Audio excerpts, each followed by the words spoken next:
தரக்கூடியது நாவுதான், கசப்பான வார்த்தைகளை தரக்கூடியது நாவுதான். சரியா? அதனாலதான் வள்ளுவர் சொல்றாரு, யாகாவார் ஆயினும் நாகாக்க காவாக்க சோகாப்பர் சொல்ல இழுக்கப்பட்டுங்கிறார். நாவு இருக்குல்ல, அதை அடக்கி பேசணும். யாருக்கிட்ட எப்படி பேசணும் தெரிஞ்சுக்கணும். பேயா பூதமா, பேய் பூதத்தை பார்த்து பயப்படணுங்கிற அவசியம் இல்ல. நாவு கவையாஜி கொம்பாஜி கட்டகத்தி நிற்கும் அவையல் நன்மரம் சபை நடுவே நீட்டோலை வாசியான் என்றான் குறிப்பறிய மாற்றாதவனை நன்மரம்னு பாடுறா. அடர்ந்த கிளைகளோடும் கொம்புகளோடும் காட்டுல நிக்கிறது இல்ல மரம், கற்றோர் கொடி இருக்கக்கூடிய அவைகளே. எவன் ஒருவன் குறிப்பறியாமல் இருக்கின்றானோ அவன் தான் மரம் அப்படின்னா. நாவை பெட்டியில வச்சு கொண்டு வந்தா சொன்னீங்கல்ல, அது யாருடைய நாவு? அது சொல்லல. யாரோட நாவு? அவனுடைய நாவா? இல்ல, அந்த அவனுடைய நாவா இருந்தா அவன் பேசிருக்க முடியாது. ஆமா, அப்ப எடுத்துக்காட்டுக்காக கொண்டு வந்திருக்கான்.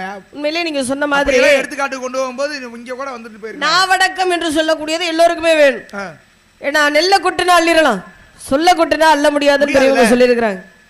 ஒரு சொல் மாறுச்சு, இன்னைக்கு மதுரையே அழிஞ்சது இல்லையா? ஆக அப்பேற்பட்ட சொல்லின் செல்வன் ஒருத்தர் சொல்லுவாங்க. வரதான் நீங்க சொன்ன மாதிரி இனிமையாக பேசக்கூடிய ஒரு இனிப்பான செய்தி அன்றைக்கு ஸ்ரீ ராமச்சந்திரமூர்த்தியிடம் சொன்னார்.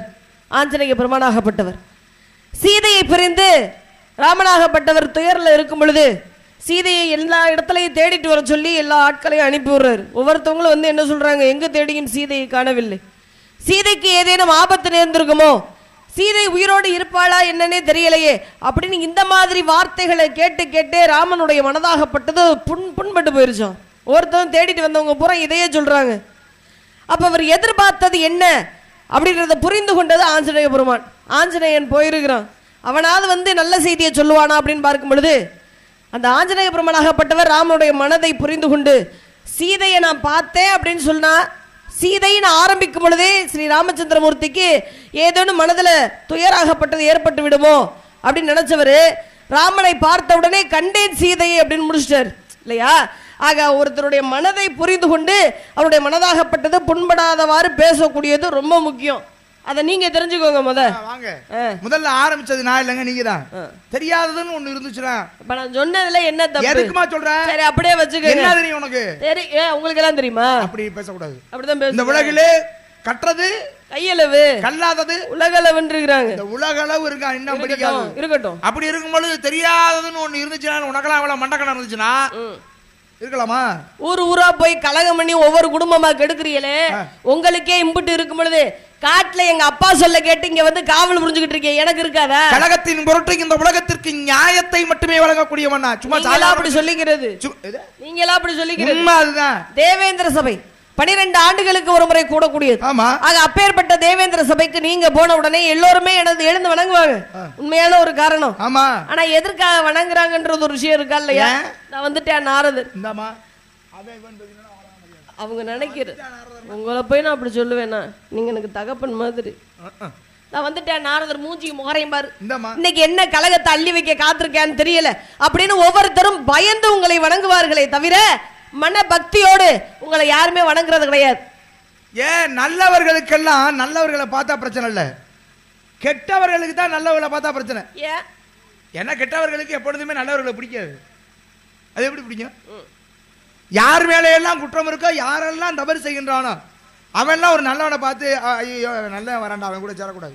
ஏன்? அதெல்லாம் கெட்டது. அது பாக்குறவங்க கண்ணோட்டத்தை பொறுத்து இருக்கு. அப்படி மகாபாரதத்துல துரியோதனாகப்பட்டவனை போய் பார்க்க சொன்னாங்க. பார்க்கும் பொழுது பார்க்கக்கூடிய அனைவருமே கெட்டவர்களாக தெரிந்தாங்க. காரணம் என்ன? துரியோதனுடைய மனதுல கெட்ட எண்ணங்கள் இருந்தது. தர்மன் கெட்டவன் சொல்றீங்க அப்படின்னா உங்களுடைய பார்வையில கோளாறு இருக்கு. வாங்க இப்ப என்ன சொல்றீங்க? அப்ப உன் பார்வையில கோளாறு இருக்கு. என்ன சொன்னதுனால தானே சொல்றேன். சொல்லலையே உன்னுடைய பேச்சுல இது பிழை, இது இப்படி பேசக்கூடாது. என்ன தவறா பேசுறீங்க? நீங்க வந்ததுல இருந்து ஏதாவது தரக்குறைவா உங்களை பேசிருக்கிறேன்னா? இல்லம்மா அப்படி இல்ல, நீங்க கேக்குறதுக்கான பதில கொடுத்துக்கிட்டு இருக்கிறேன். நான் அப்படி சொல்லலையே, நீ வந்து தரக்குறைவா பேசுற, உன்னுடைய பேச்சு தரக்குறைவா. நான் அப்படி சொல்லலையே. சரி, திமிரா பேசுறேங்கற. அப்படிதான் பேசுவேன். பேசக்கூடாதுங்கற. பேசுவேன். பேசக்கூடாது. ஏன் பேசக்கூடாது? நான் இருக்கும்போது பேசக்கூடாது. பேசக்கூடாது என்ன சட்டமா? உங்க சட்டமா? நீ எங்க வேணா பேசிட்டு போ, நான் இருக்கும்போது பேசக்கூடாது. ஒரு வார்த்தை, ஒரே வார்த்தை, ஒரு வார்த்தையால என்னாச்சு? மதுரை எம்பதி அழிஞ்சிச்சு. நீங்க யார் சொன்ன வார்த்தை?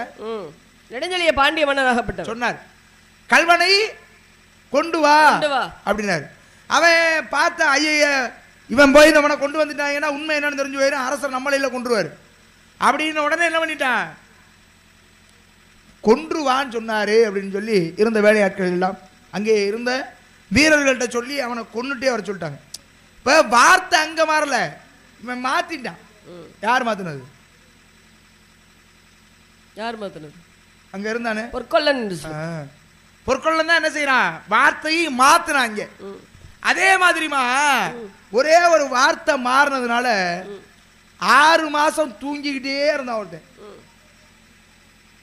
கும்பகர்ணன் என்று சொல்லக்கூடிய நித்திராத்துவம் அப்படின்னு கேட்டுட்டான். நித்திரைத்துவம், நித்தியத்துவம்ங்கிற வரம். யார கேட்கணும்? பிரம்மதேவனை வேண்டி தவம் பண்றான். பிரம்மன் பார்த்தாரு, இவ்வளவு காலமாக நமக்காக தவம் இருக்கிறானே கும்பகர்ணன், அவனுக்கு வேண்டியதை கொடுப்போங்கிறதுக்காக வருகிறார். பார்த்தாங்க அந்த நேரத்தில் இவன் நித்தியத்துவங்கிற வரத்தை பிரம்மனிடத்திலிருந்து வாங்கிட்டான்னா இவனை அழிப்பது என்பது அவ்வளவு சாமானியமானது அல்ல. ஏன்னா இவன் கொடிய அரக்கத்தன்மை படைத்தவன். இவனை எப்படி அழிப்பது? அரக்கத்தன்மை உடையவனுக்கு பலம் சேர்ந்து விட்டால் தேவர்களுக்கு துன்பம் விளைவிக்க கூடும் அப்படின்னு யோசிச்சவங்க கூப்பிட்டாங்க சரஸ்வதியை. பிரம்மதேவனுடைய நாவிலே அமர்ந்து, அதாவது கும்பகர்ணனுடைய நாவிலே போய் அமர்ந்து அவன் கேட்க வேண்டிய வரமான நித்தியத்துவங்கிற வரத்தை நித்திரைத்துவமாக மாற்றுவீங்க அப்படின்னாங்க. அந்த நேரத்தில் தான் சரஸ்வதியே முருகப்பெருமானுடைய வாகனமான மயில் மீது தான் போய் சென்று அங்கே கும்பகர்ணனுடைய நாவிலே அமர்ந்து நித்திரைத்துவம்னு மாத்தினாங்க அப்படின்னு ஒரு நூல் வழியும் உண்டு. மயில் யாருக்கு வாகனம்? முருகனுக்கு. சரஸ்வதிக்கு? சரஸ்வதிக்கு வாகனம். அந்த நேரத்தில் தான் எடுத்து சென்றார்கள். இப்ப நாவு இருக்கலாமா? இந்த நாவுனாலதான் பல இடங்கள்ல பல பிரச்சனை. இங்கேயும் அதான் பிரச்சனை. வாய் வச்சுக்கிட்டு சும்மா இருக்கணும். இங்கேயும் அதான் பிரச்சனை. கலகம் பண்ணிக்கிட்டே தெரியணும் ஒவ்வொருத்தரே அப்படின்னா பிரச்சனை வர. கலகம் பண்றதுங்கிறது அவ்வளவு சாதாரண விஷயமா தெரியுதா? இதே ராவணன் அழியணும். ராவணன் அழியணுமா இல்லையா? யாரால அழியணும்? ராமனால அழியணும். ராமனால அழியணும்னா அதுக்கு ஒரு காரணம் அமையணும்ல. அப்பேற்பட்ட ராவணனுடைய அழிவுக்கு காரணம் அவனுடைய ஏதாவது அவனுடைய கிரக நிலைகளில் மாற்றம் ஏற்படணும். சனி பகவானுடைய பார்வை அவன் மீது பட்டால் அவனுடைய கிரக நிலைகளில் மாற்றம் ஏற்படும். அது அவனுக்கு அழிவுக்கு உண்டாகும்.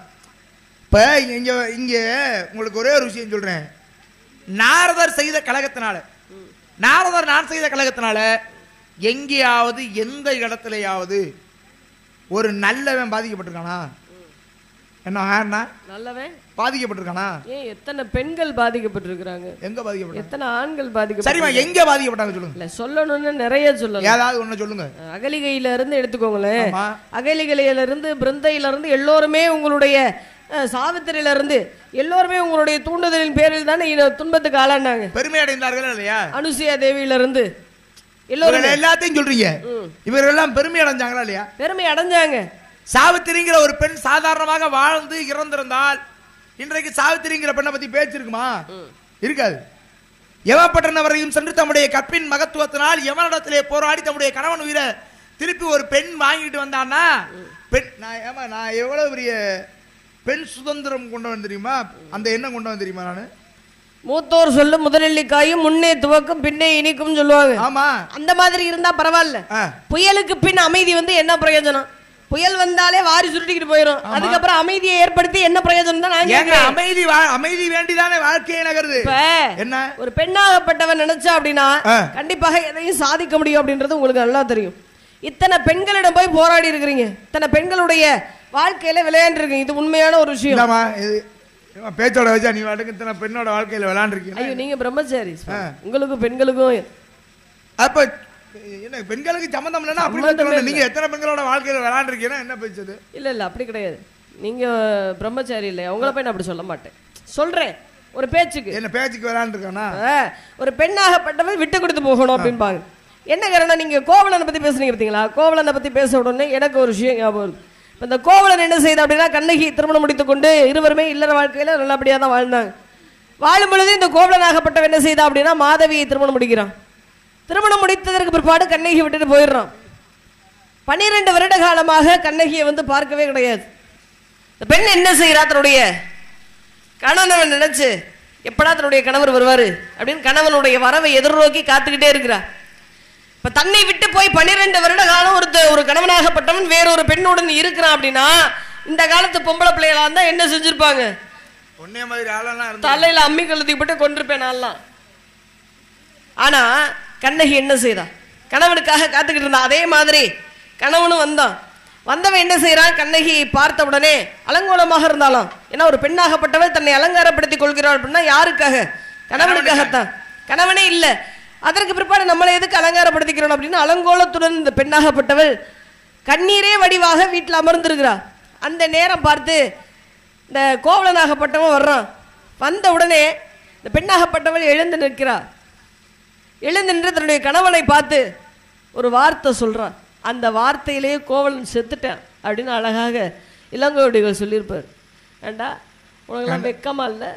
கட்டின பொண்டாட்டியை விட்டுட்டு இன்னொருத்தியோட போய் நீ கண்ணகி இப்படி சொன்னதா சிலப்பதிகாரத்திலே கிடையாது. போனவன் அங்கேயே இருக்க வேண்டியதான, இங்கே எதுக்குடா வந்த அப்படின்னு இந்த காலத்து பெண்களா இருந்தா கேட்டிருப்பாங்க. ஆனா கண்ணகி அதெல்லாம் கேட்க கிடையாது. எழுந்தா தன்னுடைய கணவனை பார்த்தா, சொன்ன ஒரே வார்த்தை, அவன் மன்னிப்பு கேட்கலான்னு நினைக்கிறான். நான் செய்தது தவறுதான், இனிமே இந்த தவறை நான் செய்ய மாட்டேன் அப்படின்னு மன்னிப்பு கேட்க முற்படும் பொழுது அப்பயே தடுத்து நிப்பாட்டிட்டாலாம். தன்னுடைய கணவன் தன்னிடம் மன்னிப்பு கேட்பதா? அது அவனுக்கு பெருமையாக இருக்காது அப்படின்னு கணவனை பார்த்த உடனே சொன்ன வார்த்தை என்ன அப்படின்னா, தன்னை எழுந்து அலங்காரப்படுத்தி கொண்டு, சுவாமி முதல்ல வாருங்க, அமருங்கள், சாப்பிடுங்க அப்படின்னு எந்த ஒரு பிரச்சனையுமே நடக்காத மாதிரி காட்டி கொண்டாலாம். இந்த இடத்துல இளங்கோவடிகள் என்ன சொல்றாரு அப்படின்னா, கண்ணகி தன்னுடைய கணவனுக்காக விட்டு கொடுத்து அந்த இடத்துல பேச கிடையாது. ஒருவேளை இவன் மன்னிப்பு கேட்டுட்டான் அப்படின்னா கண்ணகி மன்னிச்சுதான் ஆகணும், ஏன்னா கணவன் இல்லையா. ஆனா மன்னிக்க கூட தகுதி இல்லாதவன் நீ, அந்த அளவுக்கு தவறு செஞ்சவன் நீ, உடனே நான் மன்னிக்கலாமா? உனக்கு மன்னிக்கிறதுக்கு கூட தகுதி இல்லடா அப்படின்னு சொல்லாமல் அந்த இடத்தில் கண்ணகி செயல்பட்டதாக இளங்கோவடிகள் சொல்லியிருப்பார். நான் சொல்லல. ஏங்க என்ன காரணம்? உனக்கு என்ன ஆசை? கதையை சொல்ற மாதிரி இவனை எப்படியாவது வாடா போடான்னு நீ வா போன்னு பேசுறன்னு ஒரு. ஐயோ இல்ல சுவாமி, இந்த காலத்து பெண்கள் அப்படி மட்டும் பண்ண மாட்டாங்கம்மா. புருஷனை மட்டும் பேச மாட்டாங்க. அங்கே திருமணமாகி இருந்தான்ல கோவலனுக்கு அன்னைக்கு திருமணம் ஆயிடுச்சு, மாதவிக்கு திருமணம் ஆகல. ஆக அங்கே இருந்த கோவலன் மீது ஆசை கொண்டால் கோவலனுக்கு மாதவியை பிடிச்சிருந்துச்சு, அதுக்காக இல்லைன்னு சொல்ல. இருவருக்கும் இடையே காதல் உண்டானது, அவளோடு போய் சேர்ந்து வாழ்ந்தார். இப்ப கண்ணகி இந்த காலத்து பெண்ணா இருந்திருந்தா போய் ஏண்டி அறிவிட்டோல உன்னையெல்லாம், எனக்கு அவர் என் புருஷன் தானே, நீ இன்னொருத்தரை பார்த்து கல்யாணம் பண்ணிட்டு போக வேண்டியதானே. யாரை கேக்குறீங்க? அங்க அங்க கேட்டுக்கிட்டு இருப்பாங்க இந்த காலத்து பெண்களா இருந்தா. அப்படித்தானே இருக்குது பேச்சு, புருஷனோட மட்டும் இருக்காது. நீ வேற வேணா பார்த்து கல்யாணம் பண்ணி போக வேண்டியதானடி. சொல்லுங்க, நல்லா இருக்கா பேசுறது? பேசுவாங்கல்ல, பரவாயில்ல, இந்த பிள்ளை ஏத்துக்குது. இல்ல அப்படி அங்க பேசியிருப்பாங்கன்ற வேற, அதான் சொல்றேன், வேற யாராவது இருந்திருந்தா எப்படி சொன்னிய அப்படிங்கிற மாதிரி. ஆனா உண்மையாவே கொஞ்சம் பக்குவம் இருக்குதா? என்ன பக்குவம்? கதையை சொல்லும் பொழுது கதையை சொல்ல விடணும், அந்த பக்குவம் எல்லாம் இருக்குதான். ஆனா முகத்துக்கும் பேச்சுக்கும் சம்பந்தமே இல்லாம உண்மையாவே. எங்க அப்பா என்ன அப்படி வளர்த்திருக்கிறாரு. அடே அப்பா ரொம்ப நல்லொழுக்கத்தை கற்பித்து பெரியவர்களிடம் எப்படி பேசணும், பெரியவங்க சொன்னா பெருமாளே சொன்ன மாதிரி அப்படின்னு இருக்கிறாங்க. எதுக்கு வந்த? பெருமாளுடைய பேரனே நீங்க வந்திருக்கிறீங்க. எதுக்கு வந்தீங்க? நீங்க எதுக்கு வந்தீங்க? ஒண்ணே எதுக்கு வந்தேன்னா அதுக்கு பதில் சொல்லுமா முதல்ல. அது ஏன் ஜௌரியம்? நான் வருவேன். நான் எங்க வேணாலும் எப்ப ஏன் ஜௌரியம்? நான் வருவேன். நீங்க எதுக்கு வந்தீங்க? ஏன் வந்த? எதுக்கு வரணும்?